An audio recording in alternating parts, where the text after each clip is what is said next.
portions. I'm just reading out some of the portions. Just give the pen. Just one minute.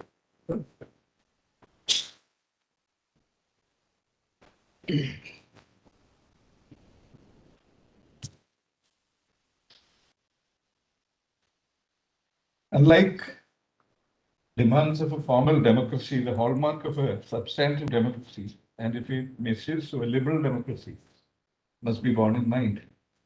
Democracy is inextricably intertwined with power to the people. The ballot is more potent than the most powerful gun.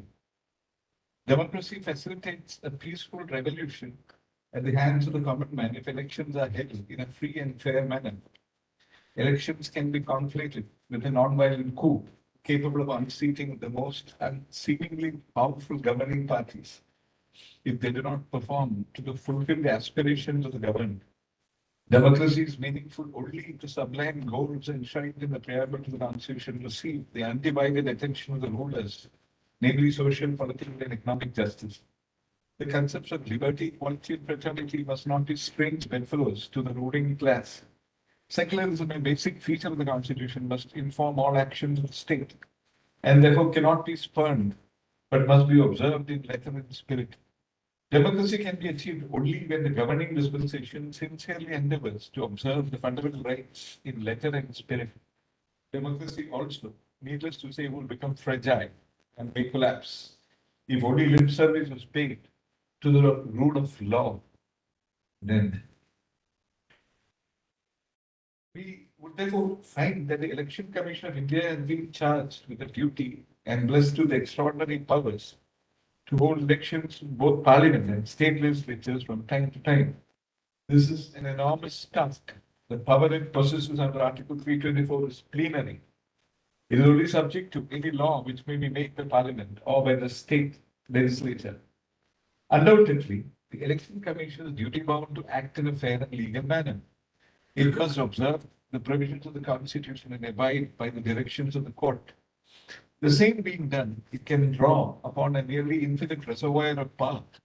Once a poll is notified, which again is a call to be taken by the Election Commission itself, and indeed capable of being misused and subject of considerable controversy, if bias or subservience to the powers that be is betrayed.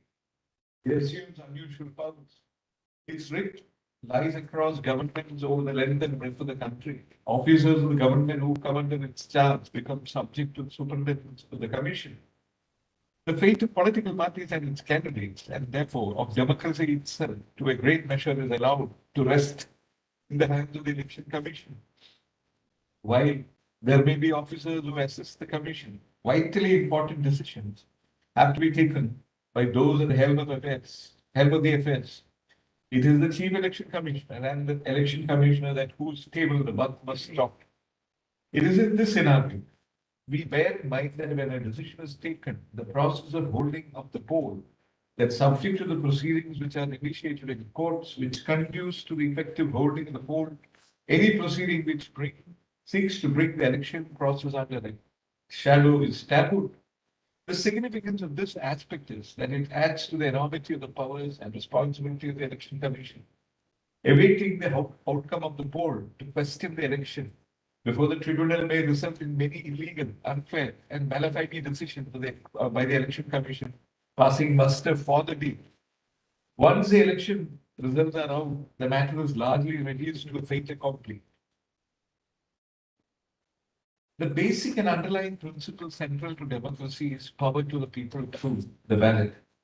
Abraham Lincoln declared democracy to be government of the people, by the people, and for the people. A political party or a group or a coalition assumes the reins of governance. The purpose of achieving power is to run the government. No doubt, the government must be run in accordance with the dictate of the Constitution and the laws. Political parties, not unnaturally, come out with manifestos containing a charter of promises they intend to keep. Without attaining power, men organized as political parties cannot achieve their goals.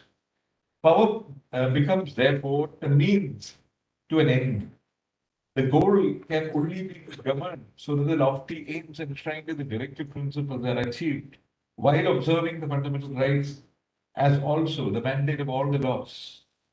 What is contemplated is a lawful government. So far, so good. But what, however, is disturbing and forms, as we understand, the substratum of the complaints of the petitioner is the pollution of the stream or the sullying of the electoral process which precedes the gaining of power can hence justify the means. There can be no doubt that the strength of a democracy and its credibility and therefore its enduring nature must depend upon the means employed to gain power, being as fair as the conduct of the government after the assumption of power by it. The assumption of power itself through the electoral process in the democracy, in the democracy cannot and should not be perceived as an end. The end at any rate cannot justify the means. The means to gain power in a democracy must remain wholly pure and abide by the constitution and the laws. An unrelenting abuse of the electoral process over a period of time is the surest way to the grave of the democracy. Democracy can succeed only insofar as all stakeholders uncompromisingly work at it.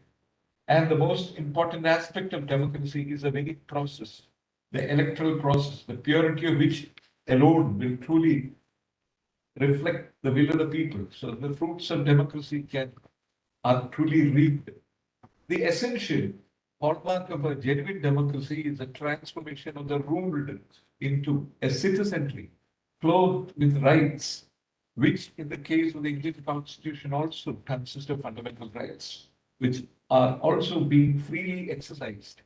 And the contribution and radical change of the ruler from an emperor to a public servant, with the accumulation of wealth and the emergence of near monopolies or duopolies, and the rise of certain sections in the media, the propensity for the electoral process to be afflicted with the vice of wholly unfair means, being overlooked by those who are the guardians of the rights of the citizenry, as declared by this court, would spell disastrous consequences.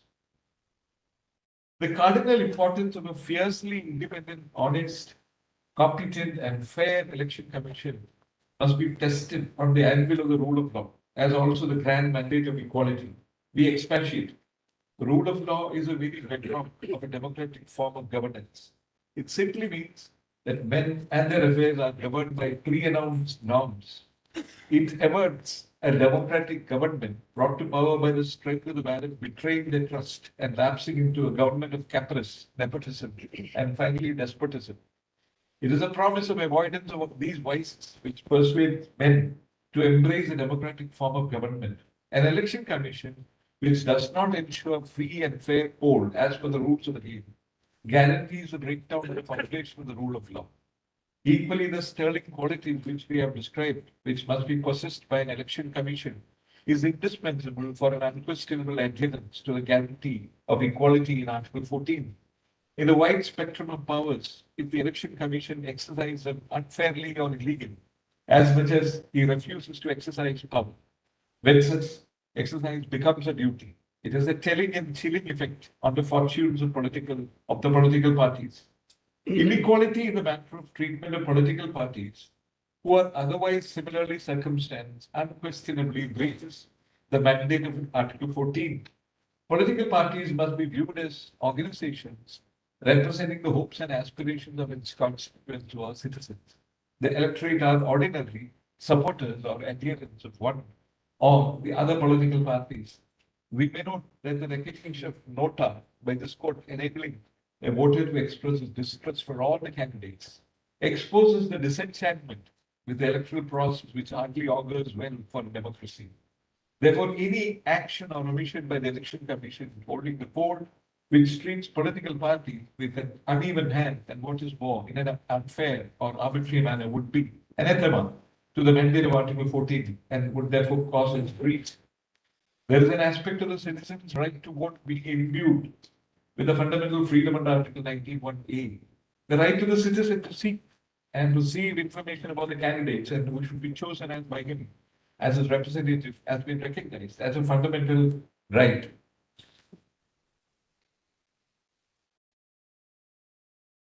What is independence? Independence is a value which is only one of the elements in the amalgam of virtues that a person should possess. The competence of a man is not to be conflated with fierce independence.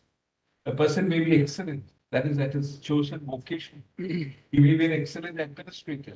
He may be honest. But the quality of independence transcends the contours of the qualities of professional excellence, as also the dictates of honesty. We may no doubt clarify that ordinarily, honesty would embrace the quality of courage of conviction, flowing from the perception of what is right and what is wrong. Irrespective of consequences to the individual, an honest person would ordinarily, unrelentingly take on the high and the mighty and persevere in the righteous path. An election commissioner is answerable to the nation. The people of the country look forward to him so that democracy is always preserved and fostered. We may qualify the above observation by stating that true independence of the body of persons is not to be confused with sheer unilateralism. This means that the Election Commission must act within the constitutional framework and the laws. It cannot transgress the mandate of either and still claim to be independent. Riding on the horse of independence, it cannot act in an unfair manner either. Independence must be related finally to the question of what is right and what is wrong.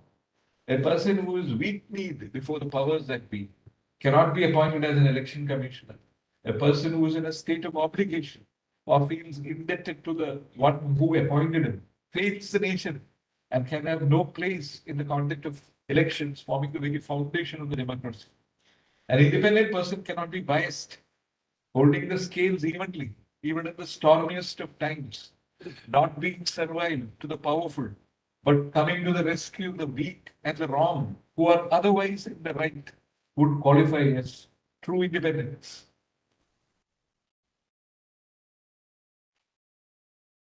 However, it is equally clear that Article 324 has a unique background, as a unique background.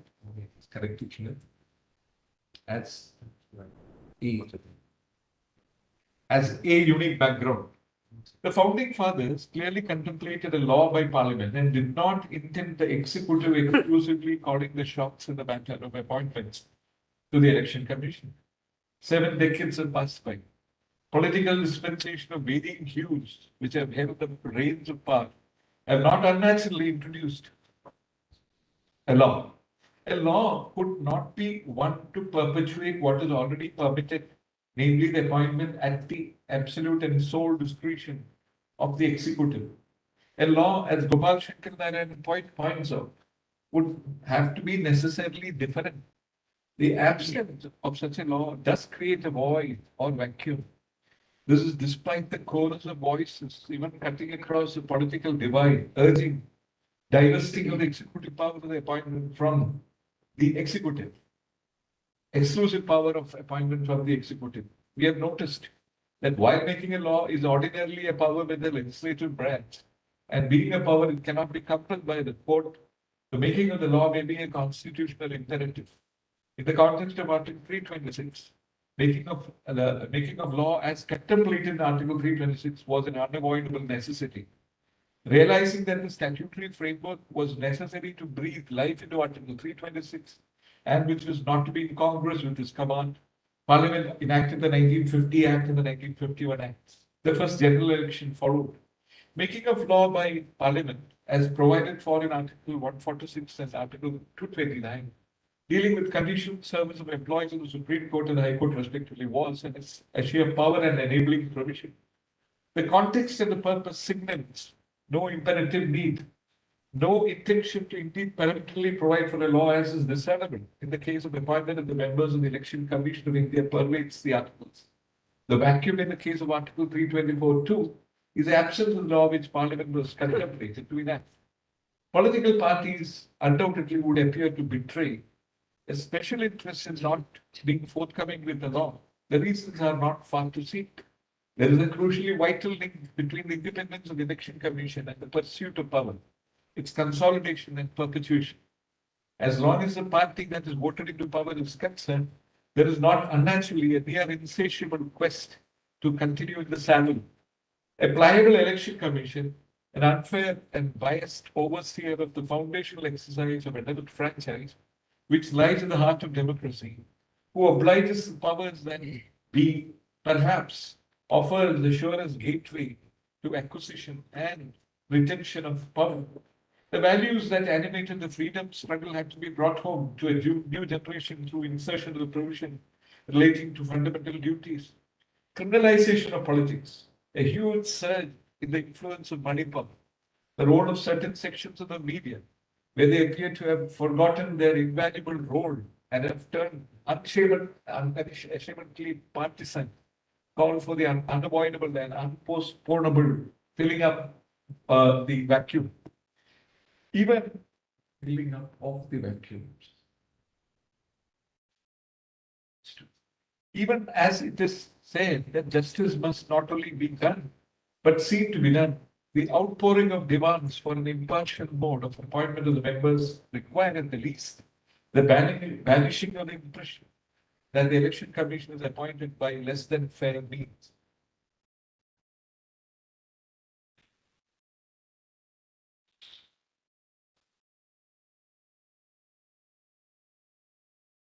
It comes to the final.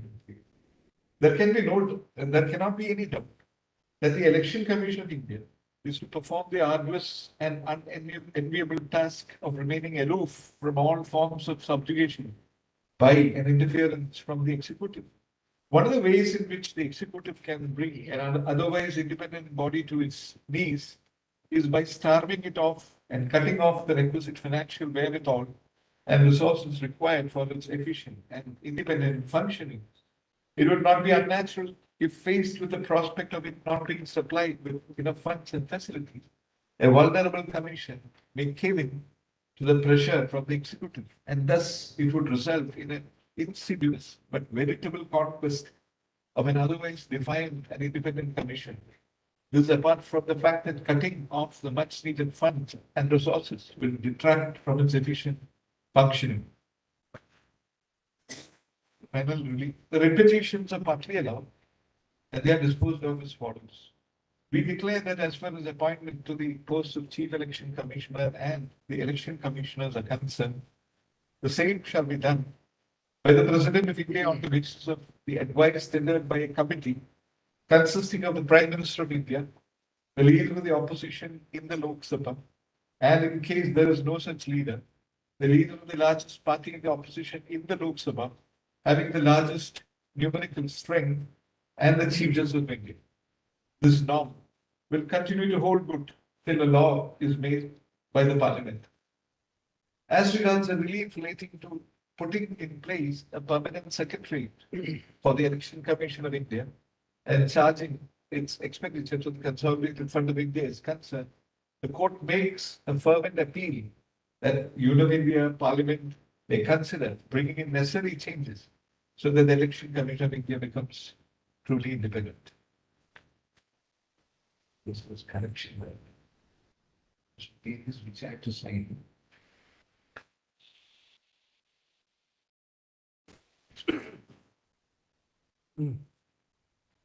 Assume, Lord, that that's the agent.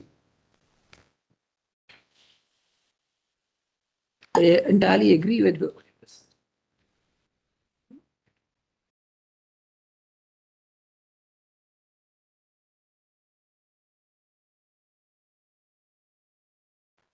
Then my then you proceed with you. My brother is done. Yes, yes. I entirely agree with the conclusion which my erudite brother has drawn, based on the remarkable process of reasoning, with my additional conclusions. Agreeing on the appointment of a committee, I had were more suggestions to make, and particularly insulating the election commissioners. In order to allow independence in the functioning of the election commission as a constitutional body, the office of Chief Election Commissioner, as well as the election commissioners, have to be insulated from the executive interference. And this is envisaged under the proviso to Article 324(5) of the Constitution. There are two procedural safeguards available regarding the removal of the CEC. First, shall not be removed from his office except in like manner and on the like grounds as a judge of the Supreme Court. And second, the conditions of service of the Chief Election Commissioner shall not be varied to his disadvantage after his appointment. However, second proviso to Article 324(5) postulates that the removal of the election commissioners would be made only on the recommendation of the Chief Election Commissioner. The protection available to the Chief Election Commissioner is not available to other election commissioners. Various reports have recommended that the protection against the removal available to the Chief Election Commissioner should be made available to other election commissioners to ensure the independence of the Election Commission. Then I have reproduced certain reports of 2004 followed with 2010. The Office of the Election Commissioner is an independent constitutional body which has been vested with the powers of superintendence, direction and control of the preparation of electoral rolls and the conduct of all parliamentary and state legislative elections, and that of the office of the President and Vice President in terms of Article 324(1) of the Constitution. In terms of Article 324(2), the Office of the Election Commission comprises of Chief Election Commissioners and such other number of other election commissioners, if any, as the President may from time to time fix. And by an order dated 1st of October 1993, the President has fixed the number of election commissioners to 2 until further orders. Since 1993, it is a multi-member commission with equal participation in transacting the business of the Election Commission as provided under Chapter 3 of the Act 1991 to ensure the smooth and effective functioning of the Election Commission. Article 324(5) of the Constitution is intended to ensure the independence of the Election Commission free from all external political interference, and thus expressly provides that the removal of the Chief Election Commission from office shall be in like manner as on the grounds of a judge of the Supreme Court. Nevertheless, similar procedure has not been provided for the election commissioners under second proviso to Article 324(5) of the Constitution.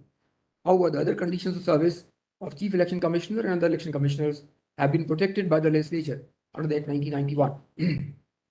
In the facts and circumstances, keeping in view the importance of maintaining the neutrality and independence of the Office of Election Commission to hold free and fair election, which is a sine qua non for upholding the democracy as enshrined in our Constitution, it becomes imperative to shield the appointment of election commissioners and to be insulated from the executive interference. It is the need of the hour and advisable, in my view, to extend the protection available to the Chief Election Commissioners under the first proviso to Article 324(5) to other election commissioners as well, until any law is being framed by the Parliament. Agreeing on the constituting the committee, my further directions we have brought in is, it is desirable that the grounds of removal of the election commissioners shall be the same as that of the Chief Election Commissioner, that is on the like grounds as judge of the Supreme Court, subject to the recommendations of Chief Election Commissioner as provided under second proviso to Article 324(5) of the Constitution. And the conditions of service of the election commissioners shall not be varied to his disadvantage after appointment. So I am in agreement with the view, but in addition to it, this is my additional view on the insulating election commission. The IAs will stand the truth. Lord, I just wanted to, I'm very grateful for this salutary and very erudite judgment. But that one IA, which was that the pending vacant post of one of the election commissioners.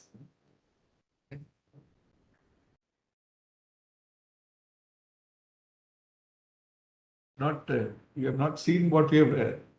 Please read the whole document. Acha, all right. I will. I mean, Your Lordship has not to be dealt with this We issue. have dealt with many other aspects. That is taken We care don't have of. the time to read. Acha, all right, very well. We have, including, we can say now, we have also proceeded to find the constitutional right.